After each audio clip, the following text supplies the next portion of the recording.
Shalom Mamanginang yang terkasih dan keluarga, kita bertemu kembali dalam renungan Carpe Diem pada hari ini, Jumat 10 Juni 2022. Kita bernyanyi dari buku Ende nomor 238, ayatnya yang pertama dan ayatnya yang keempat.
Firman Tuhan untuk kita pada hari ini tertulis dalam 1 Petrus 2 ayatnya yang ke-21.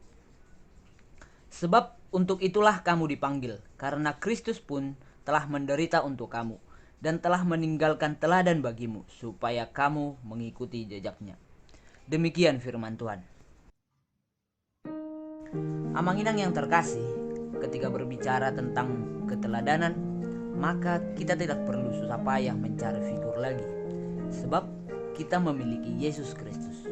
Yesus Kristus telah menunjukkan kepada kita semua bagaimana sebenarnya menjadi seorang teladan yang sejati.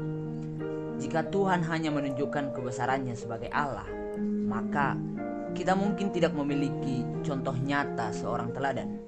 Tetapi karena Ia menunjukkan kebesarannya sebagai manusia yang tidak berbuat dosa sama sekali dalam keadaan apapun, maka terpujilah Tuhan. Kita memiliki seorang teladan yang sejati. Di dalam kehidupannya sebagai manusia, Ia memiliki perasaan sebagai manusia biasa. Normalnya bisa merasa lapar, haus, sedih, marah, dan kecewa. Bahkan Yesus pernah merasa takut luar biasa, hingga keluhnya dikatakan seperti titik-titik darah yang bertetesan di tanah. Hal itu bisa kita lihat dalam Lukas 22 ayat 44. Namun, tidak sedikit pun Yesus menyimpang dari ketetapan dan aturan Tuhan. Dengan kata lain, Yesus tidak pernah jatuh ke dalam dosa, tidak pernah sampai bersalah dalam perkataan maupun perbuatan. Seberat apapun kehidupan dan tugas pengorbanannya, Ia lakukan. Yesus menyelesaikan semua dengan baik dan keluar sebagai pemenang.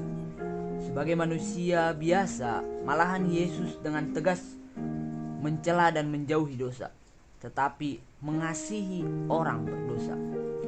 Ia mengasihi orang yang lemah dan terbelakang, cacat, miskin, dan terpinggirkan. Hatinya selalu penuh dengan belas kasihan dan pengampunan. Bahkan musuhnya, yaitu orang yang membenci dan menganiayanya, diampuninya juga. Ia memiliki hati yang damai dan pengajarannya melebihi segala hikmat dunia. Dan ia adalah seorang pekerja kerajaan surga yang rajin dan tekun. Yesus Kristus selalu menjalin persekutuan yang baik dengan Allah Bapa dan seluruh pelayannya. Ia selalu menyediakan waktu untuk berkomunikasi secara pribadi dengan Allah Bapa. Itulah jejak Yesus Kristus. Amanginang yang terkasih, mari bangun hubungan pribadi dengan Allah Bapa. Baca firman Tuhan dan berdoa. Itulah sumber kekuatan kita, sumber kebijaksanaan, dan sumber kemampuan kita.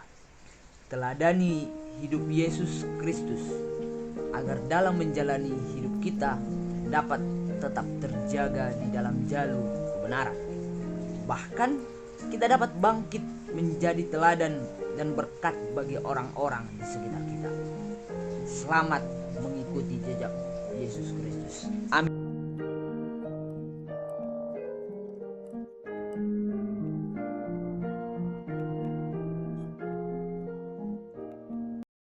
Kita berdoa.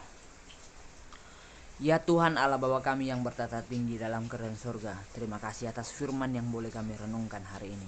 Tuhan, ajari kami di dalam kehidupan kami agar kami meneladani Yesus Kristus, agar kami dapat menjadi seorang pengikut Kristus yang sejati, yaitu meneladani Yesus yang adalah juru selamat kami yang hidup. Di dalam setiap kehidupan kami dapat menjadi berkat bagi orang-orang di sekitar kami. Tuhan, kami serahkan kehidupan kami di sepanjang hari ini hanya ke dalam tangan-Mu. Lindungi dan jagai kami dalam naungan kasih-Mu. Hanya dalam anak-Mu Tuhan Yesus Kristus Juru Selamat kami yang hidup, kami berdoa dan bersyukur. Amin.